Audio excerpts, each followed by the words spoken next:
오늘의 주요 뉴스입니다. 정부의 대대적인 부동산 규제 완화로 지난달 전국 아파트 실거래가 지수가 10개월 만에 반등했습니다.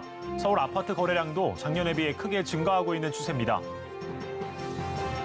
2차 전지 투자 열풍에 포스코그룹 주가도 치솟고 있습니다. 지난달 큰 폭으로 상승한 에코프로주의 데자부 현상을 연상케 하는 모습입니다. 자동차가 단순히 타고 다니는 수단을 넘어서 우리 생활을 더 편리하게 만들어줄 개념으로 자리 잡고 있습니다. 미래 모빌리티 모습은 어떨지 이슈 플러스에서 자세히 짚어보겠습니다. 국내 비타민 D 제품을 생산하는 선두주자이자 지역 일자리 창출에 기여하고 있는 기업이 있습니다. 다림 바이오텍인데요.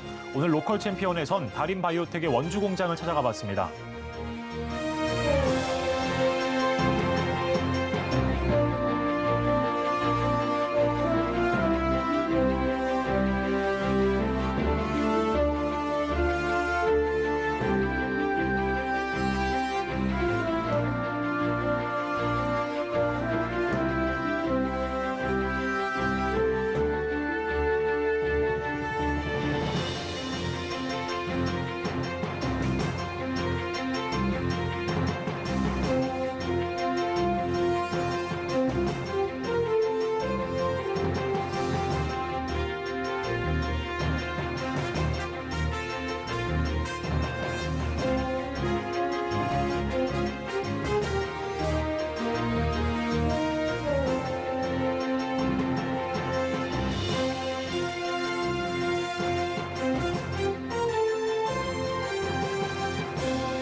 시청자 여러분 안녕하십니까? 센 경제 라이브 시작합니다. 지난달 전국 아파트 실거래가 지수가 반등하는 등 정부의 지속적인 규제 완화가 효과로 발휘하는 모양새입니다. 특히 서울 지역의 아파트 거래량도 눈에 띄게 증가했습니다. 첫 소식 서청석 기자입니다. 정부의 계속된 부동산 규제 완화 정책으로 급매물 거래가 증가하면서 전국 아파트 실거래가 지수가 10개월 만에 반등했습니다. 한국부동산원 집계에 따르면 2월 전국 아파트 실거래가 지수는 전월 대비 1.08% 올라 작년 4월 이후 처음으로 상승 전환했습니다. 연초 규제 지역 해제 등 정부의 대대적인 규제 완화 이후 2월 들어 급매물 거래가 늘면서 일부 지역에서는 직전 거래가보다 높은 가격에 팔리는 상승 거래도 나타났습니다. 실제 국토교통부에 따르면 지난 2월 전국 아파트 거래량은 31,337건으로 전월 대비 75.6% 상승했습니다. 5년 평균 거래량에 비하면 절반 정도에 불과한 수치지만 계속된 거래 침체에 숨통을 텄다는 평가가 나옵니다. 가격이 조정이 되다 보니까 수요자들이 접근할 수 있는 가격선으로 도달을 한 매물들은 수요자들이 매수를 임했다라고 볼 수 있고요. 고가의 주택들은 거래가 활발하게 일어나기는 어렵게 하겠지만 그래도 중저가 중심으로 수요자들이 좀 증가할 수 있겠다. 지역별로 보면 2월 서울 아파트 실거래가 지수는 전월보다 1.85% 올라 1월에 이어 2달 연속 상승했고 강남 4구가 있는 동남권이 실거래가 지수의 상승폭이 2.28%로 서울 5대 권역 중 가장 컸습니다. 특히 서울 아파트 거래량도 작년에 비해 크게 증가하고 있는 추세입니다.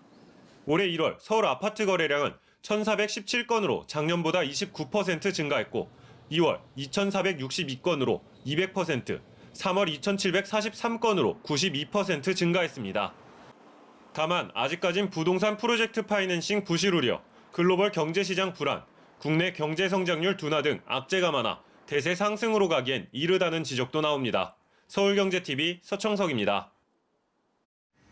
경영업계가 노동시장 개혁을 더 이상 늦춰선 안 된다며 목소리를 높였습니다. 경직된 노동시장이 기업 투자의 걸림돌이 되고 있기 때문인데요. 보도에 윤혜림 기자입니다. 오늘 한국경영자총협회가 정책간담회를 열고 노동시장의 유연성, 노사관계 균형성 회복 등의 내용을 담은 건의서를 전달했습니다. 이날 정책간담회에는 송경식 경총회장을 비롯해 박승희 삼성전자 사장, 정상빈 현대자동차 부사장 등 경총 인사들과 김기현 국민의힘 당대표, 강민국 수석대변인 등이 참석했습니다. 경직된 노동시장은 기업의 과감한 투자에 걸림돌이 되고 있습니다. 먼저 현행 연공형 임금 체계는 직무와 성과 중심으로 개편해서 보상의 공정성을 제고하고 근로자의 동기부여를 촉진할 수 있도록 해야 합니다. 경총은 산업구조 변화에 대응할 수 있도록 연장근로의 정산 단위를 현재 1주 단위에서 월이나 분기, 반기 등으로 확대해야 한다고 주장했습니다. 또한 강성 노동운동 세력 주도로 노사관계가 대립적인 상황에서 노조법 개정안이 국회를 통과할 경우 모두에게 큰 피해를 줄 수 있어 국회 입법 중단이 필요하다는 입장을 밝혔습니다. 이어 과도한 형벌이 재해 감소의 근본적인 해법이 될 수 없다며 중대재해처벌법의 명확화, 처벌 수준 합리화 입법이 필요하다고 촉구했습니다. 경영업계는 투자 활성화와 경영 안정성 제고 등 경제를 살리고 개혁을 일관성 있게 추진하겠다는 계획입니다. 서울경제TV 윤혜림입니다. 포스코그룹의 주가가 고공행진하고 있습니다. 2차 전지 투자 열풍이 포스코로 옮겨붙는 모습인데요. 에코프로의 바통을 이어받으며 개인 투자자들이 주가의 견인차 역할을 톡톡히 해내고 있습니다. 김혜영 기자입니다. 포스코그룹 주 6개 중 5개가 52주 신고가를 경신했습니다. 치솟는 주가의 포스코그룹 시가총액은 70조 원을 돌파했습니다. 지난해 말과 비교하면 무려 30조 원이 넘게 증가한 겁니다. 2차 전지 열풍을 등에 업고 에코프로를 이을 차기 주도주로 주목받는 모습입니다. 포스코는 원재료 수급부터 양극재까지 배터리 소재의 수직 계열화를 통해 2차 전지 기업으로 우뚝 섰습니다. 또한 중국발 홍풍의 본업인 철강업황 개선 기대감도 주가에 긍정적입니다. 중국이 경기 부양을 위해 12조 2천억 위안 규모의 인프라 투자에 나선다는 소식이 호재로 작용했습니다. 또한 올해 중국이 철강 생산량을 지난해 수준 이하로 억제할 방침이라는 소식에 공급 과잉 우려도 해소되고 있습니다. 다만 증권가에서는 에코프로와 마찬가지로 고평가에 대한 경고음을 울리고 있습니다. 교보증권은 신사업의 장래 성장성 등은 긍정적이지만 시장 테마 형성과 수급 쏠림에 의한 주가 급등이 과도하다고 지적했습니다. 그러나 개인 투자자들은 증권가의 분석을 무색하게 하고 있습니다. 개인은 이달 들어서만 포스코홀딩스를 2조 원이 넘게 사들이며 포스코그룹에 대한 러브콜을 보내고 있습니다. 서울경제TV 김혜영입니다. 어서와 연진아, 이 대사를 듣기만 해도 드라마가 생각나는 이 문장은 증권사 기업보고서 제목입니다. 이 증권사들이 투자자들의 흥미를 끌기 위해 이색 보고서를 내고 있는 건데요. 유행을 따라갈 때가 아니라며 투자자들의 반응은 차갑기만 합니다. 최민정 기자입니다. 국내 증권사 리서치센터가 개인 투자자들을 공략하기 위해 다양한 이색 보고서를 내놓고 있습니다. 리스, 그기 돈이 되는 기가, 연진아 그거 아니, 창사첫 배당이야. 듣기만 해도 특정 드라마가 생각나는 이 문장은 증권사들의 기업보고서 제목입니다. MZ세대 사이에서 MBTI가 유행하자 MBTI를 활용한 증권사 리포트도 발간되고 있습니다. 지난달 말부터 상상인증권은 기업을 16가지 종류의 MBTI로 구분하고 있습니다. 교촌 FMB는 실속의 파이터인 INFJ, SAM젠터는 미래의 국민 가수인 ENFJ로 분류됩니다. 다양한 이색 보고서는 개인 투자자들의 정보 접근성을 높이고 내용을 보다 더 쉽고 재밌게 전달하기 위한 시도로 풀이됩니다. 다만 리서치센터의 기대와 달리 개인 투자자들의 반응은 싸늘하기만 합니다. 유행어로 흥미를 유발할 시간에 분석이나 제대로 하라고 지적합니다. 투자로 이어지는 기업 보고서가 장난처럼 느껴진다는 이유입니다. 실제 리서치센터는 최근 개인 투자자들의 신뢰를 잃고 있는 상황입니다.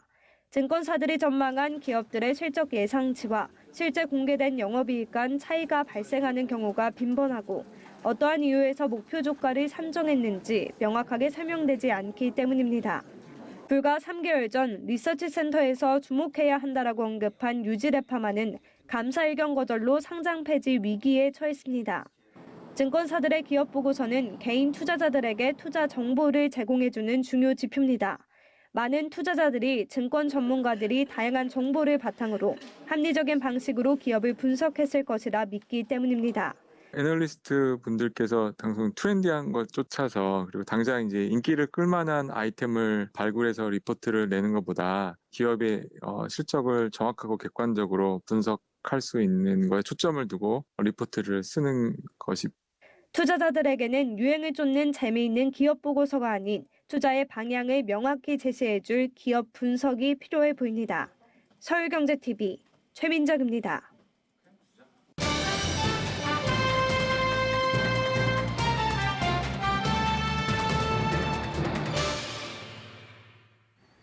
모빌리티의 미래는 어떤 모습일까요? 이 자동차를 타고 다니기만 하는 시대에서 차 안에서 레저나 여가를 즐기는 시대가 정말 올 수 있을지, 이동수단을 넘어 미래 모빌리티의 모습은 어떨지, 또 어떤 서비스가 우리 생활을 편리하게 만들어줄지 알아보겠습니다. 산업일보 박세아 기자 나와 있습니다. 안녕하십니까? 안녕하세요. 네, 이 과거에 모빌리티 하면은 타고 다니는 자동차 그 자체만을 얘기했던 것 같은데 지금은 개념 자체가 바뀌고 있는 것 같습니다. 요즘 트렌드 어떻습니까? 네, 요즘 마스가 모빌리티의 새로운 유망 분야로 주목받고 있습니다. 예. 마스는 IT 기술을 활용해서 이동수단 정보를 통합하고 사용자에게 최적의 경로를 제공하는 건데요. 마스는 IT 기술에 있어서 이 M은 모빌리티를 의미합니다. 모빌리티 개념이 확장돼서 움직임과 이동을 뜻하는 어떤 것이든 모빌리티라고 부를 수 있는데요. 이런 흐름에 따라서 모빌리티 플랫폼 업계에서도 이동수단의 확장에 방점을 두고 사업을 추진하고 있습니다. 네, 들어보니까 미래의 우리 생활을 더 편리하게 만들어줄 것 같은데 구체적으로 어떤 서비스가 가능합니까? 네, 이 마스라고 하면 택시, 버스, 항공기, 개인형 이동수단, 도심 항공교통인 UAM까지 여러 교통수단을 연계해서 하나의 플랫폼에서 최적의 경로를 안내하고 예약부터 결제까지 제공하는 서비스를 지칭하는데요. 네. 예를 들어서 카카오 모빌리티의 카카오티 플랫폼은 택시부터 주차, 대리, 렌터카와 항공, 충전까지 한 앱에서 이동수단을 선택하고 이용할 수가 있습니다. 카카오 모빌리티는 단순 호출 앱이 아니라 이동에 필요한 모든 것을 담은 이동 포털에 방점을 두고 사업을 추진해 왔습니다. 이 카카오 택시가 길에서 잡아 타는 택시에서 불러서 타는 택시로 이용 패러다임을 바꾼 것처럼 지속적인 서비스 개편을 통해서 이동 수단 중심에서 이용자 중심으로 이동의 패러다임을 바꿔 나간다는 방침입니다. 네, 카시어링 업체들은 이 차량 호출을 넘어서 다양한 이동 수단까지 서비스하는 모습인데요. 어떤 점이 구체적으로 다릅니까? 네, 이 카쉐어링 업체 소카 같은 경우는요. 스트리밍 모빌리티, 끊김없는 이동 경험을 목표로 내걸고 있습니다.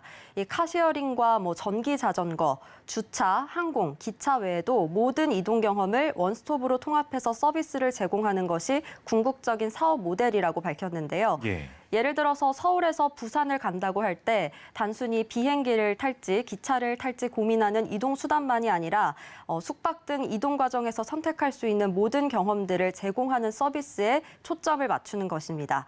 현재 약 2만 대의 차량을 보유한 소카는 스트리밍 모빌리티 서비스가 고도화되면서 차를 소유하는 문화에서 공유하는 문화로 확산하는 것에 집중하고 있습니다. 이에 맞춰서 차량 공유 서비스도 장기 대여, 차량 관리, 자율주행 등 종합 모빌리티 플랫폼으로의 확장을 추진하고 있습니다. 또 이 외에도 소카는 클라우드 기반 차량 관제 관리 시스템인 FMS 실증 사업을 추진하고 있는데요. FMS는 상용차나 특수 목적 차량에 설치된 전용 단말기를 통해서 실시간으로 차량의 상태와 위치, 운전 습관 등을 관제 시스템에서 통합 관리할 수가 있습니다. 이 FMS를 통해서 차량 운영과 관리에 들어가는 비용도 줄이고 데이터를 통합 관리하면서 차별화된 서비스를 제공할 수 있을 것으로 보입니다. 네, 그러면 소카 외에도 또 다른 모빌리티 업체들은 어떤 서비스를 준비하고 있을까요? 네, 이 티맵에서는 첨단 운전자 보조 시스템 에이다스에 활용될 고정밀 도로 지도를 개발 중입니다. 네. 이 프리미엄 대형 전기 SUV인 폴스타 모델에 이 자체 구축한 HD 맵을 제공할 예정인데요. HD 맵은 센티미터 수준의 오차로 만들어진 3D 지도로 미래 자율주행차의 안전성 확보 면에서도 활용도가 높을 것으로 기대가 됩니다. 또 IM 택시를 운영하는 모빌리티 플랫폼인 짐 모빌리티는 사전 확정 요금제를 시행하고 있는데요. 이 GPS 기반으로 시간과 거리, 또 속도 계산을 비롯해서 최적의 운행 경로와 실시간 정체 구간, 도로 교통 상황까지 반영해서 주행 요금을 사전에 산정하고 확정된 금액으로 목적지까지 이동하는 요금 제도입니다. 이 사전 확정 요금제 시행을 통해서 승객을 대상으로 요금에 대한 신뢰성도 확보하고 또 기존의 승차 거부나 난폭 운전처럼 택시업계 관행을 개선하는 데도 도움이 될 것으로 기대가 됩니다. 네, 오늘은 미래 모빌리티의 모습과 모빌리티 업체의 서비스에 대해서 알아봤습니다. 지금까지 산업일보 박세아 기자였습니다. 오늘 말씀 고맙습니다. 감사합니다.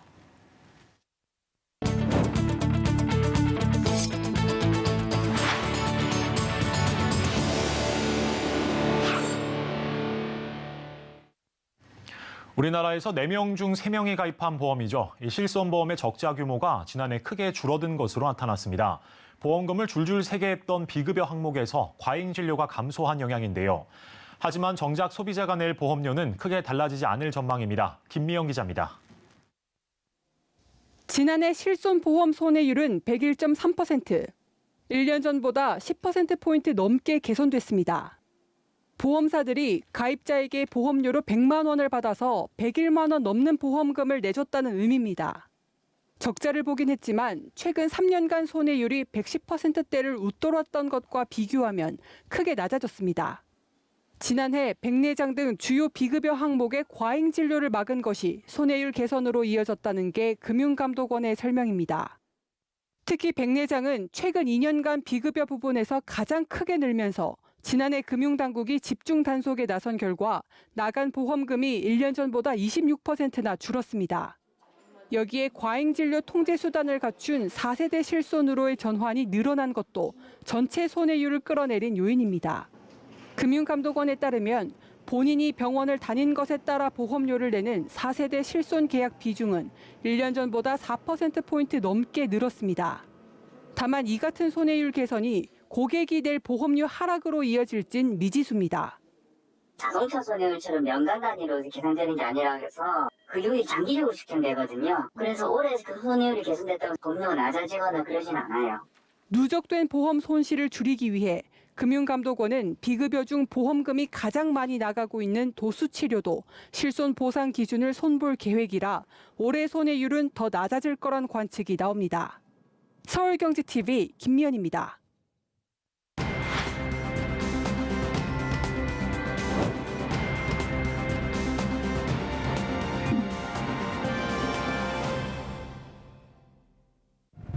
원주에 뿌리를 둔 기업 중 눈에 띄는 곳이 있습니다. 비타민 D 의약품 판매 시장 1위 기업인 다림바이오텍인데요. 로컬 챔피언에선 처방 비타민 D 선두주자이자 지역 일자리 창출에 기여하고 있는 다림바이오텍 원주 공장을 찾아가 봤습니다. 의약품을 담은 수십 개의 플라스틱 약통들이 한 줄로 정렬돼 포장 단계로 이동합니다. 이곳은 다림바이오텍 원주 공장. 원주 공장에선 일반 제제 약 7억 정과 성호르몬 제제 약 2억 정을 생산합니다. 다림바이오텍은 30여 년 전 당뇨병, 폐경기 등 내분비 질환과 희귀 질환으로 고통받는 환자들에게 해외 의약품들을 공급하면서 커온 다림양행의 가족회사입니다. 수입에 의존하던 여성 호르몬제를 직접 생산하고 공급하는 것을 시작으로 갑상선 질환, 뼈질환 치료제 등까지 영역을 확대하면서 내분비 분야 전문 제약 기업으로 성장했습니다. 다림바이오텍은 마늘 따 숲풀림이라는 뜻을 담고 있습니다. 큰 숲에서 좋은 공기를 제공하듯이 우리 다림바이오텍도 좋은 품질의 의약품을 국민에게 제공하자 하는 그런 뜻을 담고 있습니다.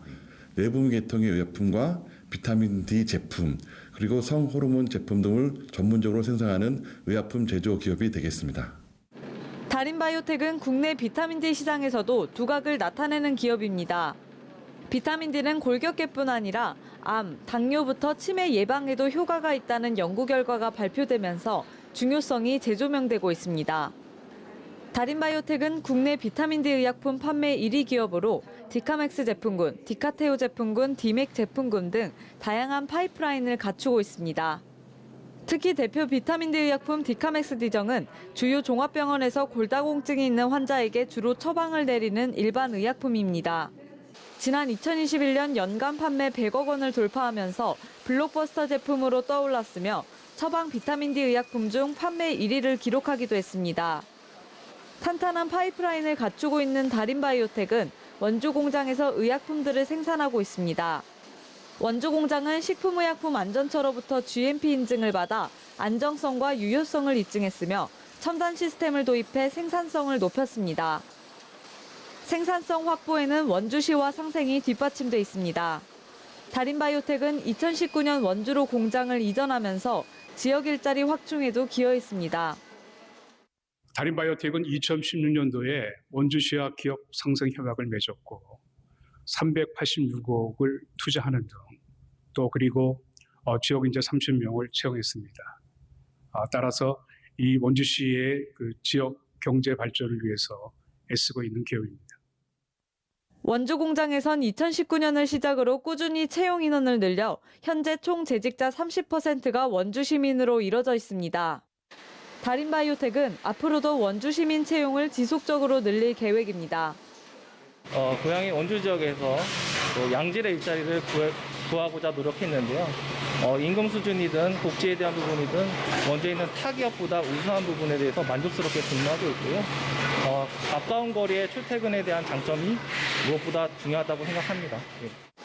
원주와 함께 지역 일자리 창출에 힘쓰고 있는 다림바이오텍. 국내의 우수의약품 생산 공급을 확대하는 동시에 지역 상생에도 더욱 힘을 쏟을 계획입니다. 서울경제TV 서지은입니다.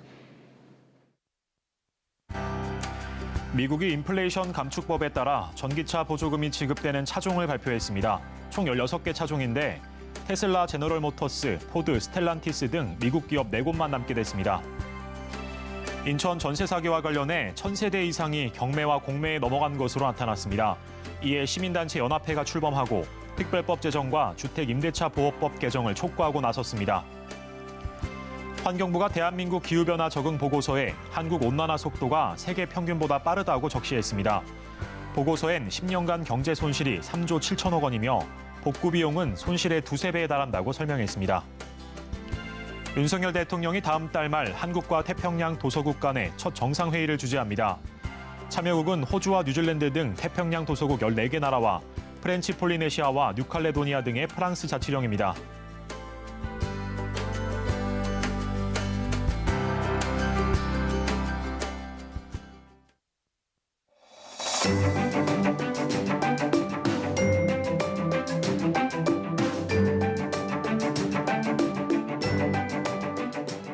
안녕하세요. K웨더 라이프스타일 리보 박유라입니다. 내일은 서쪽을 중심으로 때이른 더위가 나타나겠습니다. 낮 기온 서울이 27도, 세종은 28도, 전주는 25도까지 오르겠고요. 이맘때 기온을 4도에서 8도가량 크게 웃돌겠습니다. 그만큼 일교차도 크게 벌어지는데요. 건강관리에 유의하셔야겠습니다. 내일 하늘은 대체로 구름 많겠고요. 오전까지 남해안과 제주에는 비가 이어지겠습니다. 양은 5에서 20mm가 되겠습니다. 공기질은 대체로 양호하겠지만 오전에 중서부 지역은 먼지 농도가 약간 높을 수 있겠습니다. 다음 자세한 지역별 내일 날씨입니다. 중부지방 낮 기온 수원 24도, 대전 25도까지 올라 따뜻하지만 아침 저녁에는 서늘하겠습니다. 동해안 아침 기온 9도 안팎으로 시작해 낮에는 18도에서 19도 선으로 온화하겠습니다. 남부지방 아침 기온 광주 15도, 대구 14도로 서늘하게 시작해 한낮에는 20도를 웃돌며 따스하겠습니다. 남해상으로 비가 오겠고요. 물결은 동해상으로 최고 3m까지 높게 일겠습니다. 목요일에는 수도권과 영서로 비 소식이 있고요. 기온은 다시 내려가면서 이맘때 봄 날씨를 되찾겠습니다. 날씨였습니다. 이상으로 센 경제 라이브를 마치겠습니다. 오늘도 함께해 주신 여러분 고맙습니다.